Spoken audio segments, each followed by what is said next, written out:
Hi, everybody. Steve Tarter. Welcome back to another edition of Tarter Sauce. We welcome back to the Tarter Sauce microphone, Les Cohen. Les, president of Cohen Development, and Les, it's great to have you back. You've been busy as always. Let's start with some bad news. Westlake Shopping Center, which is your baby, which we know about the bricks, we know about the great stores in there, but you're going to lose one. Right. We're going to lose a large one, Toys R Us and Babies R Us, which is about 65,000 square feet, 51,550 on the first floor and about 14,000 mezzanine. Unfortunately, I know these numbers too well now. And what's really too bad about toys and babies is, our Westlake Toys R Us was among the top 15 in the central region. It was among the top 200 of the best performing Toys R Us stores. It was not part of the original bankruptcy from last year. How long has it been there, Westlake? It's been 1982. 1982. Amazing. Yeah.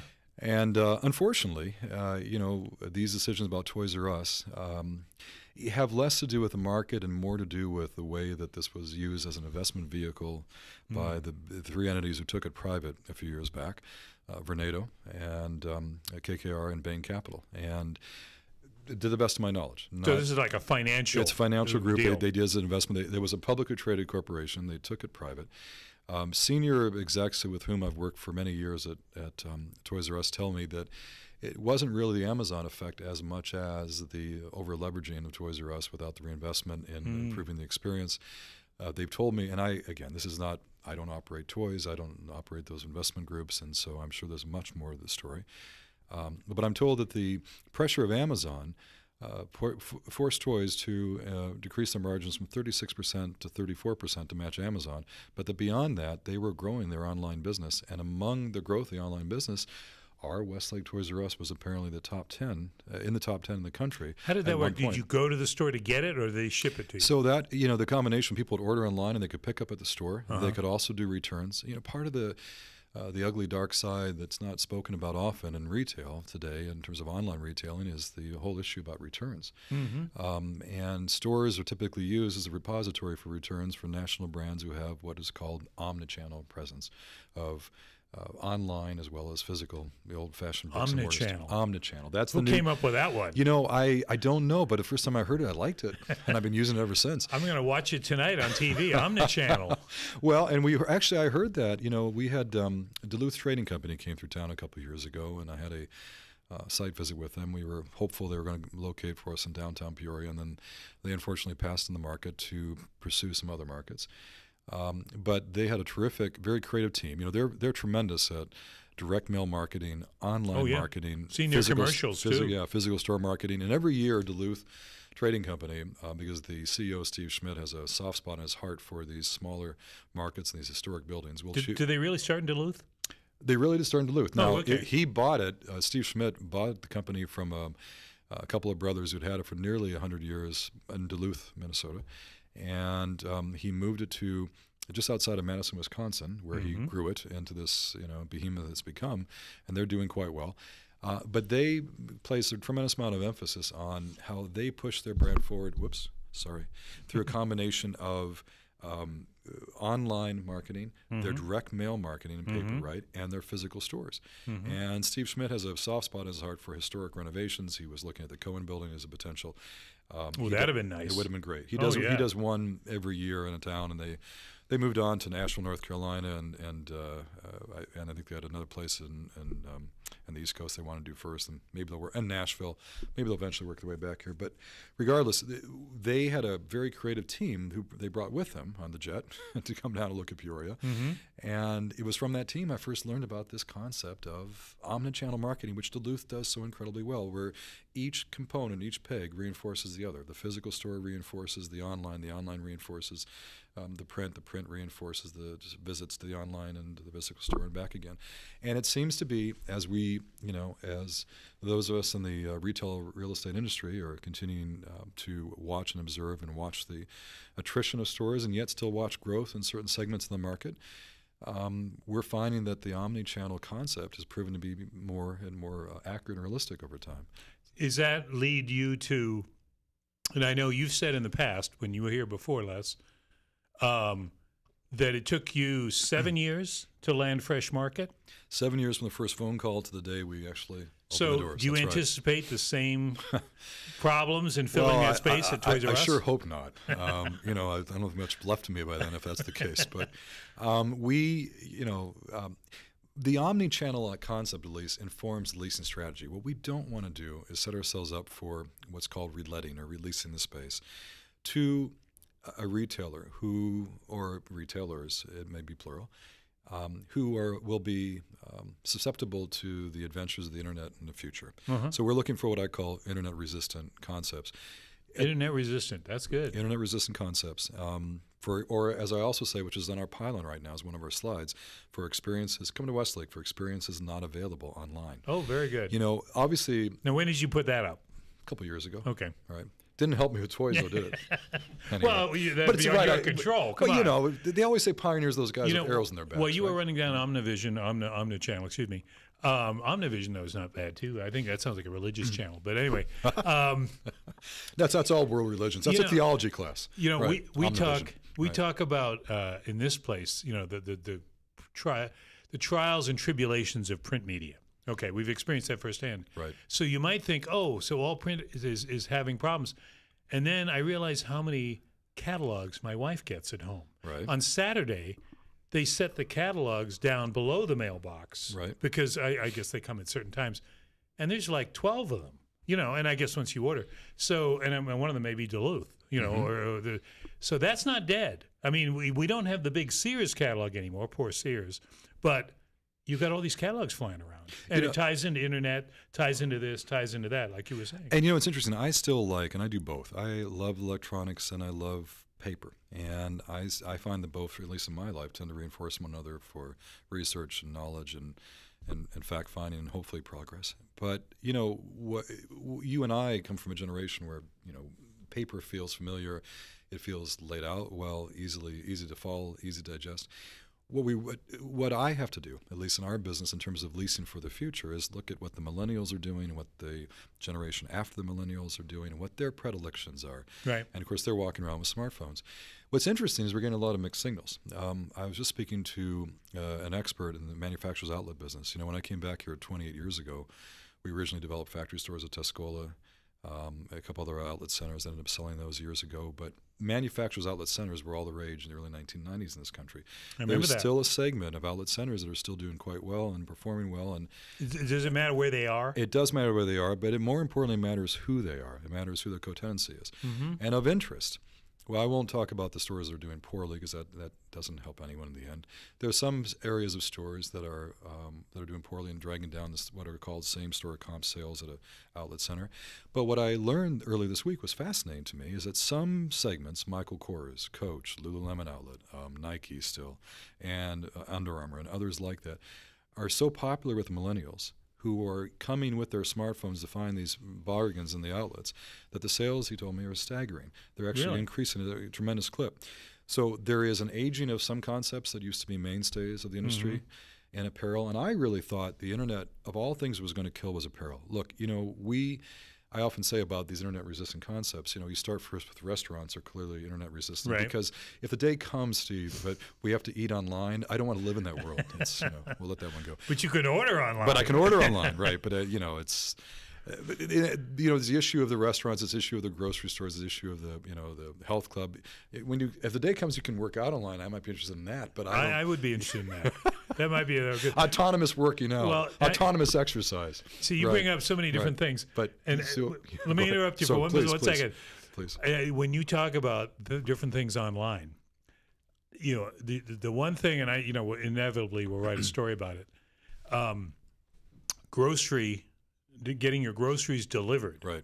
Okay, this concept is rolling out, as they say. You've got iCart or somebody that's tying in with various big companies. And, you know, you're probably going to see the day when if you don't do all your shopping, you'll get some of it delivered to your door. And I remember, I think it was Peapod, it was back in the 90s. Right. This was a gentleman, Shaheen, the brother of the guy that was at Caterpillar, Gerald Shaheen, executive officer there. He had Peapod and was out in California, San Francisco. You know, I don't remember exactly, but it didn't work. The web van didn't work well. They may be still hanging on. And I thought, as someone who has A, zero digital knowledge, B, zero video game knowledge, I thought that the key to the supermarket online is make it a game. Supermarket sweep, and you go down the aisles and you hit this button, you hit that button, and there's bonuses and there's coupons, and you make it fun. Well, there's a little bit of that already. I mean, if you go to say somebody took my idea already. No, I was going to say, for example, here locally, you can go to Hy-Vee aisles online and order food online, and they will deliver it. And I've done this. Should we be flashing Hy-Vee sign now? I was going to say I probably shouldn't tell the managers of Fresh Market I've actually done this. We're going to bill them now. But but we found when we travel, if we go to other locations in the country where this Hy-Vee is delivered, you can order on ahead, and if it can be delivered to your hotel room before you get there. Oh. If you have a hotel room that happens to have a kitchen and refrigerators, we were just in Rochester last week, and we happened to do just that. And what's interesting about the online ordering is that it makes it quite easy because it remembers your past orders, and you can have your own checklist in there, and you can choose other locations, and someone can deliver. In my experience so far, what's interesting is that you don't always get exactly, for the most part, if it's foodstuffs, if it's national brands, if it's a box of Cheerios, you get a box of Cheerios. But when it comes to produce, and when it comes to fruits and vegetables and meat or seafood or fish and these other fresh foods, then it's a matter of the discretion of the person who chose that food for you and put it in the box and delivered it to your home or office. And I think, it's interesting as we're watching these trends, the growth of these online grocery deliveries is happening in an older demographic. Interesting enough, I guess I'll call myself in that older demographic now. Millennials actually are not cotting to this. They are what we're finding, at least from what I've read and what I'm studying, is that millennials generally like this model of online place an order, but they will pick up in the store. They want to go there. And they want to go there, and they want to reserve. It's interestingly enough, they want to, which I've noticed, is, my own personal experience to date, that they find it rewarding to, maybe it's the real, the original website of the physical experience of actually going and seeing the fruits and vegetables or fish or whatever it is you're looking for before you decide to choose it and buy it. And I think that kind of a hybrid probably makes a certain amount of sense for the future. I'm hopeful Fresh Market one of these days will roll out a online pickup service and other things. Of course, they were one of the originals who delivered the groceries to your car, but that's not quite to the home. Right. And yet you and I, I'm sure, can remember, I grew up in this town many years ago. I remember Brent Schwartz delivering groceries to the home. Yep. Long ago and far away, long before the internet was even ever invented. Sure. So I think they will always be... Well, the milkman. Right. Yeah. But to the extent that these sales still originate locally, to the extent that the food has to be stocked, to the extent that you may not be comfortable ordering your food online from some other part of the country and shipped to your house, there's some of that happening. Obviously, all the pre-prepared foods, the Green Chefs, the Blue Aprons, all of those of the world haven't done as well as we originally feared they might. And so I think there's still something to the human experience of what you said about the video game, of having the physical game of seeing the food before you buy it. And also, you're going to find when you go to the store that you, especially if you've ordered online maybe too many times, and then you go to the physical store, you realize, it's more fun to go to the physical store. You choose things you otherwise wouldn't have chosen. You thought you were being more efficient, but you're actually kind of missing out on the experience. Well, I think, and this is getting back to probably people who watch these things or listen to these podcasts, or here he goes again. But, I got to watch myself on what I repeat. But the whole experience of reading online versus reading a paper, and I say a paper, it could be a magazine. Right. Because now the papers are shrinking, so it's not as great of a tableau as it used to be. But when the act of reading, you might see something that you weren't looking for. Exactly. Your ad for Westlake or whatever it is. And it registers in your brain, even if you're not trying to do it. Whereas online, you're more focused. But I was going to throw something at you, and you're probably well aware of this with your retail background. My daughter, who moved up here from Missouri, who used to visit her down in Columbia, this might be an idea for Fresh Market. They have this has University of Missouri, College Town in Columbia. Yep. They have a supermarket there called Lucky's. Yes, I know Lucky's. You know Lucky's? Sure I do. Out of Colorado? Sure. Well, there's your millennial place, because you can drink in the store. You can carry your beer around, and they have a huge liquor department. My God, the liquor department was as big as the supermarket. But, and it's not done. It's not a big party time. I mean, it's still a supermarket. But the idea that you can get a beer for $2 and wander around and pick up things. Right. It's probably not a bad idea to have one under your belt, and then, I'm going to grab this, I'm going to grab that. You're probably a little more loose. It liberates the appetite. Yeah, liberate. There's the right word. That's exactly why liberates the appetite. That's exactly why restaurants love to do it. This man was a screenwriter. See, we know about these things. But also, you were from England originally. And I remember this is long going far away. But when I was in England in graduate school in the 1980s, I remember going to grocery stores where there was a bar. I remember having pints. That's great. Yeah, I don't remember what the name of the store was. It wasn't Marks and Spencer, was it? Somebody English is listening. It's Marks and Sparks. No, I don't know. But it's time it came to Westlake, though. See, that's what you need to do. And I'm glad we're having this conversation because that's exactly what we. A lot of this is new territory we're venturing into, and we don't know yet. And the survival will happen, the flourishing will happen to the extent we can adapt ourselves to what is changing. But what doesn't change, in my view, is essential human nature. There's a reason why we still understand and emotionally respond to Shakespeare today, because where our technology may change, but the central human needs and emotions and central drives typically don't change with the centuries. That's why Plato and Aristotle are still relevant today. And to the extent you can find concepts that align themselves along these more, if you will, and I know it sounds cliche, so my apologies, but these more eternal truths about human behavior and feelings and needs, because obviously there's a great distinction between desires and needs. Right. Then I think that you have a greater chance of success. And those conceptually, principally, those are guiding, as I'm looking at leasing concepts and looking at where we're going. I'm guiding through category, and we try to find the best players in that category. And then it becomes the issue of how do you talk them into a secondary market, and then it becomes the issue how do you talk them into Peoria, because sadly, to segue from where we last left off, Peoria gets bad press that it does not deserve on a national basis. It's just completely undeserved. It's always that surprise story, which is why it took me 7.5 years from the first phone call to Fresh Market. Now, this may vary because you talk to people in larger markets all over the country, and it changes probably all the time. But what is the perception of Peoria? You find if it can be put down to a misconception, what's the first one? That it's too small? That it's too parochial? What is your biggest obstacle? It's interesting. The obstacle is something that is partly resonant from what Peoria has never really outgrown from the 1980s when Don fights broke the strike. I was fortunate enough, blessed enough to grow up literally 2 doors down the street from where Don Fights used to live during the strike when that was. We're talking about Caterpillar. Caterpillar, that's right. I'm so sorry. Caterpillar strike, right, with the UAW. And I remember the security vehicles, and I remember all the death threats, and I remember all the national news that was tracking. And that was back in the 1980s, early 80s, and I was back and forth to my parents' home, and I remember watching the security details, and it looked like something out of the FBI or the CIA. It was fascinating, or maybe NSA.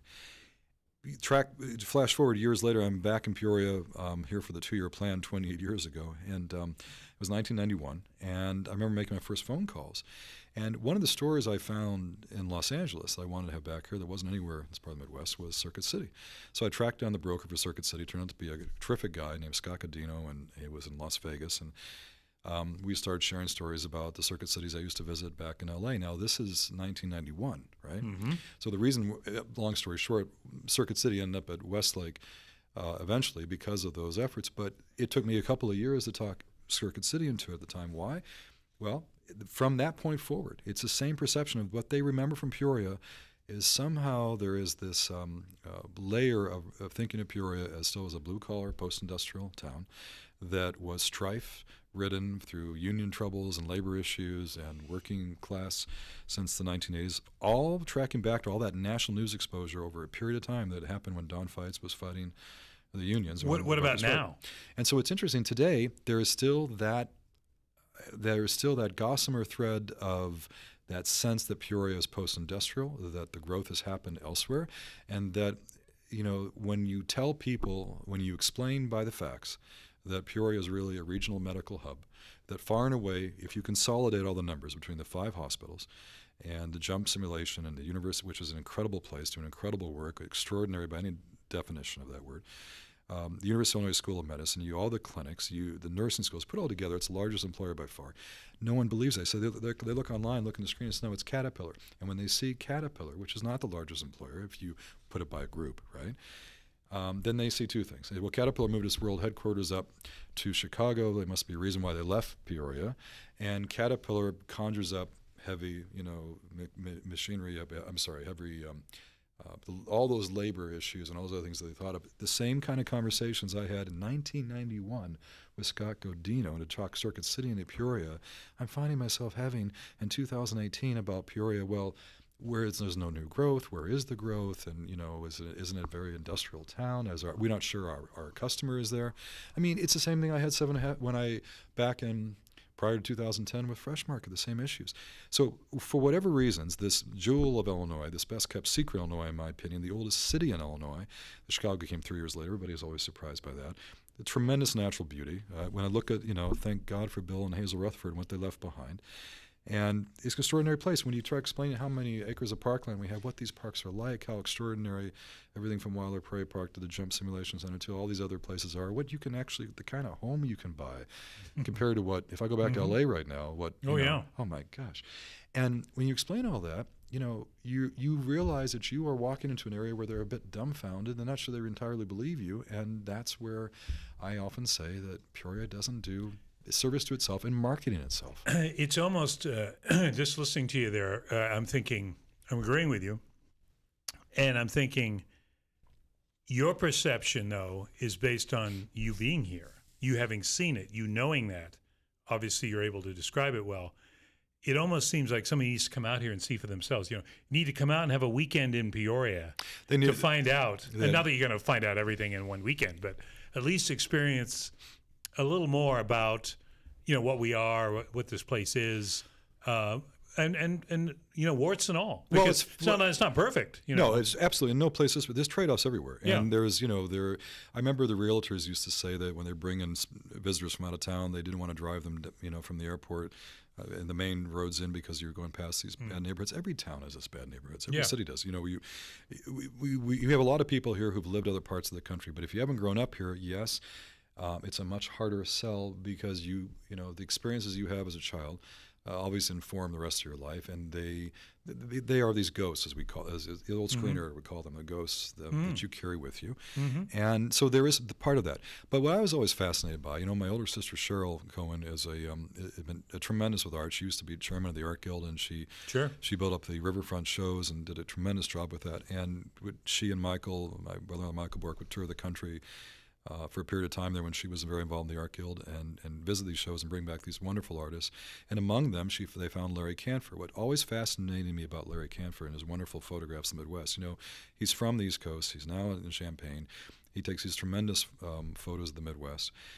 But in the early days, Larry would sell his work. I mean, his work was almost, valueless in terms of you can monetizing it here locally. He would sell his works, to the East Coast, particularly, people who had homes in the Hamptons. Now, he would find the poetry in what would otherwise be thought of as the empty, resolute farmland. He'd find the poetry in the old barn. He'd find the imagination and, the vistas of morning. Because people on the coast, where they already have the magnificence, right, of the ocean or the mountains or the hills, would find this charming, and they'd buy his works.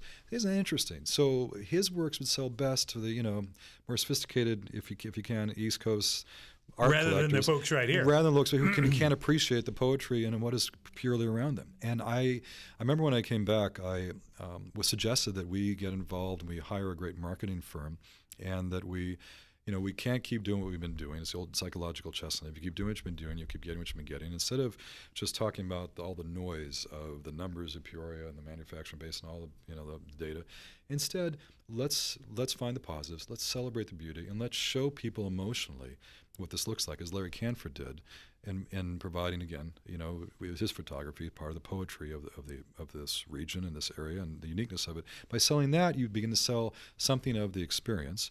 And then you can start talking about the quality of life, which at the end of the day ought to, especially if you're raising a family, ought to value incredibly highly. We've got wonderful attributes for that. Everything is 15 minutes away. We have everything we need here, everything you want, but what the needs in terms of medical needs and food and clothing and those things are available here. Safe neighborhoods, relatively now to the parts of the country. No. I was just thinking, everyone, after a period of time, you tend to evolve, or maybe you just sort of change your mind. But I'm an East Coast guy that came out here to Bradley, been here, now many years, 40, 50 years.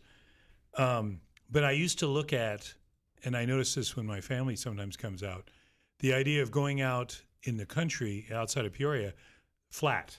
Right. That's the kind of reaction. Oh, it's all flat. And there's a tendency, I think, and I'm speaking for all East Coast people, so obviously gross generalization, but because you don't get that out there in New England or wherever you are, you tend to view it as there's something wrong. It's all flat. It should be, there should be things in my way here. And yet after a period of time, you tend to find, hey, that's just the way it is. And you enjoy that one barn or the haystacks or whatever it is. There's a tendency just to believe everything should be a certain way, as you said, because that's what you used to in your youth. There is, but I also think there's natural landscapes and scenes that resonate with us. Remember, I spoke about the resonance of Shakespeare emotionally. Mm-hmm. It's interesting to me when you study world architecture, and I'm a huge fan of Frank Lloyd Wright, Mies van der Rohe, Gehry. I love modern architecture. Having said that, if you look through the centuries of architecture that different people from different countries, different parts of the world tend to embrace again and again and again, particularly in their homes, mm-hmm. It's always a riot of gables. It's gables in some form or fashion. Gable pitch roofs mm-hmm. give a sense of storybook quality to not just our culture, but to many cultures around the world. And if you look through history, through time, architecturally, I've always found that interesting because I could understand Frank Lloyd Wright's position that the gable roof is such a horrific waste of space that should be usable. Whoops. And when we open up and create more horizontal buildings, and this use of space is more efficient, but it doesn't provide that same poetic experience. The reason I'm saying this, I think it's the pyramid. Concept. It might be the pyramid concept, but I think that it's a matter of advertising, promoting to people about our region at least, how many, for lack of a better way of describing it, how many beautiful gables there are, and some beautiful homes here, but there's also beautiful hills and valleys. My mother, I know met my father at Harvard Business School, and she was from Boston, born and raised. Right. And went to my high school, by the way. Oh, she went to your high school? Yeah, Newton High. What a small world. Yeah. That's incredible. Yeah, Esther Cohen went to Newton North High School. I did too. Funny, I didn't know that until now. It took me getting here to the podcast to learn this. Great. All right, years later. So I remember she told the story when my father first brought her drive her across the country. It was in the 1950s, right? Back to Peoria. And she cried a little bit when they hit, Ohio and beyond, because she said, my gosh, aren't there any mountains or hills here or nothing? And I think there was a sense of relief when she came to Peoria. Now, the bluffs and and I think the living experience, and I'd like to humbly suggest that she certainly bloomed where she was planted. Mm-hmm. But that sense of relief about Peoria is something that I understand intuitively, and I try to convey when we talk about these tenants and trying to sell the market. It's interesting to go back to your point about that the focus of the internet. While the internet focuses you, that's the problem. It also limits you. It's mm-hmm. what's on that screen. When someone does a search, it's what pops up on that screen that's going to give you the parameters by which you're going to make some gut decisions. Right. Because some of these things are made in milliseconds, and they're going to decide if they're going to dig further, not. And that's where today, more than ever, Peoria is the public relations about Peoria, that if you can't get out in front of these national stories about the bad news, Caterpillar moves world headquarters to Chicago. You can say, gee, it's only 350 families, 350 top execs, 350 families. But it's everything that goes with that. Why did they move? And there's a lot of that. But at the same time, the stories about the growth and what Jump Simulation Center is doing, if you haven't interviewed those guys, you need to. What they're doing is extraordinary. Oh, no. Right. And those guys are great. Yeah, I just thought of something, Les. As an example. That might help you as you sell this. We need to start the rumor, and this is all it is, folks, just a rumor, that Cat didn't leave of their own free will. We kicked them out of town. That's it. There we go. So because we're getting so busy, we're getting so full, we didn't have room for them anymore. Well, we just felt that they'd be better off in a larger market, right. So they could do their little meetings and all whatever it is that they say they're doing up there. Only because I feel that's so immaterial, but it's such a big deal. No, it's a big online. deal. It's a big deal because in the real estate business, which and probably most businesses ultimately at the end of the day, perception becomes reality. Sure. Let me repeat that again. Perception becomes reality. And so if we don't manage that perception, it's being managed for us. Caterpillar, by doing that, manages it. It makes national news. And just as they did back when I first called Scott Godino for Circuit City in 1991, when he was in Vegas, the only thing he knew about Peoria was a strike that Don Feitz oversaw in early 1980s that I had a firsthand view to observe and knew the story behind the story. It's fascinating to me how there's only so much room perhaps on that screen for everyone to know about other parts of the country. And the other sad part about this is, I'm not only fighting the internet, We're not only fighting a secondary market, not only fighting Peoria, we're also fighting, if you look at the demographics, we're not, and you compare it to other markets where these people have a chance to open restaurants or stores or other places to locate, health clubs, whatever they're doing. There's growth in these other markets for all these reasons, because these other markets have found a way to make themselves more desirable. Millennials are moving, they're going, businesses are growing. And so it's not very hard these days, especially, to go to your sophisticated internet software and figure it out. Gee, we would see a negative sign or a plus sign in front of the growth over the last 10 years. And if they see a negative pattern, that's it. That's it. And that's unfortunately also what we fight against here. And I have to talk about the city of Peoria. Unfortunate demographics have not been desirable over the past 10 and 15 years. So I have to talk about the metro area, if I can say that word today. What's happening in surrounding markets. And I spend a lot of time marketing it, trying to get out ahead of it before they reach their conclusions. Yeah. But the internet allows people to reach their own conclusions Somebody very rapidly. sent me an interesting little tidbit. I don't know how interesting it is, but it means nothing in this market. But it was Komatsu, Caterpillar's competitor, you might say, Japanese company, was moving their world headquarters from Rolling Meadows, which is outside Chicago, to Chicago proper. And whoever sent me that note, I said on my little response, thank you for letting me know. It means absolutely nothing to us. But what would have made the news if they'd moved to Peoria for their world headquarters? So Cat goes out, Komatsu comes in, and everyone's happy. Right, Cat? You can make a great story about that. Oh, yeah. You missed the boat, The Japanese Komatsu. Beat Caterpillar in Peoria. Right. I mean, the very fact that they're here anyway, they didn't just come But nobody by talks accident. about, and I'm going to be a little chagrin here with you. You're the media. No one talks about Komatsu. You know that? And we don't see many stories about it. They're low key. It took a while for us to even get in there to get a picture. I see. They used to be very no. I think they're changing that. We do get their releases, but you're right. I think there was always Cat first, others second. Well, if I may humbly suggest, the news is always driven by events and attractions and catastrophes, and it always sells. Newspapers always has, but it'd be great if we could find a way to also have more stories about attributes and great news that's happening, and those things that we're doing better, or at least, than others, or at least with distinction as compared to others. And we don't see a lot of that. And that's not, I'm not blaming either Journal Star or any media for that, because that's just a natural news cycle. We got big shoulders, Les. Yeah, well, we can handle it. I'm just saying that, if perception becomes reality, we too can create reality by at least fighting back against that perception, if not changing that perception. By balancing that perception. We got so caught up in retail, we're going to have to hold off on other topics. You got to come back now. So this guy's going to be a regular, because guess what? He's a good talker. So we like those people on our podcast. It's one way to put it, right? Well, hey, I always enjoy talking with you. I appreciate that. And it reaches, Steve, as well. We reach subjects. Thank you so much. All right. We're going to sign off. I want to thank Matt Dayhoff, who makes all the decisions at the control panel. Thank you, Matt. Which otherwise we'd just be talking to each other here in an empty room. And, hey, we'll see you next time on Tarter Sauce. All right. Thank you.